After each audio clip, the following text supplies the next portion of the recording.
یہ جو فگرز ہیں یہ ہماری ٹیکنیکل انکمپیٹنس ہے، نااہلی ہے ہماری ڈسٹریبیوشن کمپنیز کی، اور انہی ڈسٹریبیوشن کمپنیز کی نااہلی کو دور کرنے کے لیے ہم بورڈز کا تعین بھی جلدی کر کے ان کی مینجمنٹ کو بھی بہتر کریں گے، اور اس مینجمنٹ کو بھی کل وارننگ دی گئی ہے کہ اگر آپ نے یہ سروس لیول امپروو نہ کیا تو ان کے خلاف سخت ایکشن لیا جائے گا۔ جانے کا ایک طور طریقہ ہے، اور آپ تک آج ہم نے پچھلے چند دنوں میں الیکٹرانک اور سوشل میڈیا کے اوپر چلنے والی خبریں، جس میں یہ بتایا جا رہا ہے کہ پاکستان کے اندر لوڈ شیڈنگ ہے وہ پھر بوتل سے باہر آ گیا ہے، اس کے متعلق آپ کو اور عوام کو آپ کی توسط سے کچھ انفارمیشن پرووائڈ۔ اس وقت پاکستان کے اندر میں آپ کو کل 29 مئی کی رپورٹ پیش کر رہا ہوں، اور یہ ہر روز مختلف رپورٹ ہوتی ہے، اور بدقسمتی ہے کہ ہمارے پاس اس قسم کے سسٹم ہم لوگوں نے رائج نہیں کیے ہوئے جس کے تحت صحیح انفارمیشن آپ تک پہنچ سکے۔ ہماری ڈسٹریبیوشن کمپنیز اپنی انفارمیشن کو اپنے تک بند کر کے رکھتی ہیں، انفارمیشن اوپن میں لے کے نہیں آتی، اس لیے ہم نے یہ بھی فیصلہ کیا ہے کہ کل یا پرسوں تک ہر روز ہر ڈسٹریبیوشن کمپنی کے طرف سے اس کی اپنی علاقے کے اندر آنے والی بجلی جو سپلائی کی جاتی ہے انہیں، اس کی جو ترسیل وہ کرتے ہیں اور جو مانگ ہوتی ہے، اور کس کس فیڈر کے اوپر کتنی لوڈ شیڈنگ ہوتی ہے، اس کا سارا وہ ڈیٹا ہر روز شام کو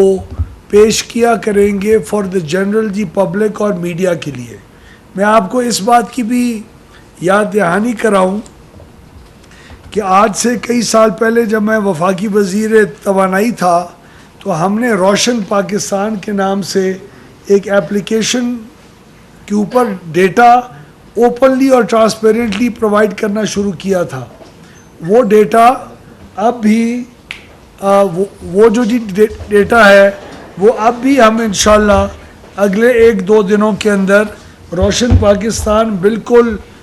کلیئرلی ٹرانسپیرنٹلی یہ تمام انفارمیشن کر سکے گا۔ آپ کو یاد ہے ایک پروگرام ہوا تھا جس کے اندر ایک کالر نے کہا کہ میرے پاس اس وقت بجلی نہیں ہے، تو ہم نے اس کا ریفرنس نمبر مانگا، اسی پروگرام کے اوپر فیڈ کیا اور اس کو بتایا کہ آپ فلاں محلے میں فلاں فیڈر کے اوپر موجود ہیں اور آپ کی آدھا گھنٹہ پہلے بجلی گئی ہے اور وہ 1 گھنٹے کے اندر واپس آ جائے گی۔ تو یہ انفارمیشن نہ ہونے کی وجہ سے بہت ایک مشکل کا سامنا ہوتا ہے، جو ہم آپ کے لیے اویلیبل کل سے ہی کریں گے، اور روشن پاکستان کے تحت ایک ٹرانسپیرنسی کے ساتھ آپ کے سامنے ہر چیز سامنے لائیں گے۔ میں علی پرویز جی ملک صاحب کو منسٹر آف اسٹیٹ جو ہیں پاور ڈویژن کے، ان کو بھی خوش آمدید کہتا ہوں، اور وہ بھی آپ سے کچھ چند کلمات ضرور میری بات کے بعد ضرور ہی فرمائیں گے۔ دوسری بات یہ ہے کہ کل 29 مئی کو کل 25,820 میگا واٹ مانگ تھی پورے پاکستان کے اندر، جس کے اندر 21,588 میگا واٹ ہم نے اپنے سسٹم کے اندر جنریشن کر کے فیڈ کی، 4,232 میگا واٹ فیڈ مانگ کو نہیں سپلائی کیا گیا، 4,232 میگا واٹ کی لوڈ شیڈنگ ہوئی۔ اور یہ لوڈ شیڈنگ کیٹیگوریکلی میں آپ کو بتاؤں، جو فیڈر جن کے اوپر نقصانات ہو رہے ہیں، یعنی کیٹیگری 3 سے لے کے کیٹیگری نمبر 8 تک، ان تمام کیٹیگریز کے اندر یہ لوڈ شیڈنگ ہوئی، یعنی 20% سے بڑھ کر اور 100% تک جہاں جہاں ہمارے نقصانات ہیں وہاں یہ 4,232 میگا واٹ کو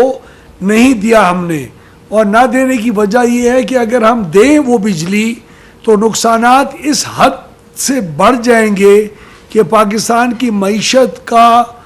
پہلے ہی جو کمزور حالت میں بالکل بٹھا بیٹھ جائے گا، اور ہمارا پاور سیکٹر سیکولر ڈیٹ کے اندر کئی 100 ارب روپے کا اضافہ ہوگا۔ یہ وہ پریکٹس ہے جو بہت سالوں سے کی جا رہی ہے، اور جب تک ہماری ڈسٹریبیوشن کمپنیز اپنا رخ کا تعین صحیح نہیں کرتی اور اپنی ان لاسز کو کنٹرول نہیں کرتی صوبائی حکومتوں کی مدد کی سے، اس وقت تک یہ لوڈ شیڈنگ اسی تقریباً ریشیو سے ان ہائی لاس فیڈرز کے اوپر، صرف نقصان والی فیڈرز کے اوپر جاری رہے گی۔ جہاں تک کیٹیگری 1 اور 2 کا تعلق ہے، یعنی جہاں 20% سے کم نقصانات ہیں، وہاں بھی بدقسمتی سے بجلی بند رہی کچھ گھنٹے۔ اس کا میں آپ کو پورا ایگزیکٹلی بتاؤں کہ وہ لیسکو میں ایز این ایگزامپل 1978 ایسے فیڈر ہیں جہاں نقصانات کیٹیگری 1 اور 2 میں ہیں، جہاں نقصانات نہیں ہیں یا بہت کم ہیں، جہاں 100% بجلی ہونی چاہیے۔ ان 1978 فیڈر میں سے 188 فیڈرز کے اوپر لوڈ شیڈنگ کا ہوئی، یعنی بجلی آف ہوئی۔ وہ ان کی ٹیکنیکل وجہ تھی، ٹرانسفارمرز کہیں جلے، کہیں کوئی کام ڈیولپمنٹ کا ہو رہا تھا، اس کی آؤٹیجز انہوں نے لی، لیکن یہ تقریباً 9% بنتے ہیں۔ یہ قابل قبول نہیں ہے۔ کل ایم او ایس صاحب نے اور میں نے ایک شام کو ایک میٹنگ لی ہے جہاں ہم نے سی اوز کو ڈائریکٹلی کے مطابق ان کو کنوے کیا ہے کہ یہ جو نو لاس فیڈرز ہیں اس کے اندر اتنی آؤٹیجز ہونا، مختلف ڈسکوز کے اندر مختلف ہیں۔ ملتان کی ڈسکو کے اندر 15% جو فیڈرز ہیں جو 0 لاس کیٹیگری ہیں اس کے اوپر بجلی گئی۔ لیسکو کے اندر 9% فیڈرز کے اوپر گئی، گیپکو میں 12% پہ گئی، فیسکو میں 6% پہ گئی، آئی ایس کو میں 7% فیڈرز کے اوپر گئی۔ یہ جو فگرز ہیں یہ ہماری ٹیکنیکل انکمپیٹنس ہے، نااہلی ہے ہماری ڈسٹریبیوشن کمپنیز کی، اور انہی ڈسٹریبیوشن کمپنیز کی نااہلی کو دور کرنے کے لیے ہم بورڈز کا تعین بھی جلدی کر کے ان کی مینجمنٹ کو بھی بہتر کریں گے، اور اس مینجمنٹ کو بھی کل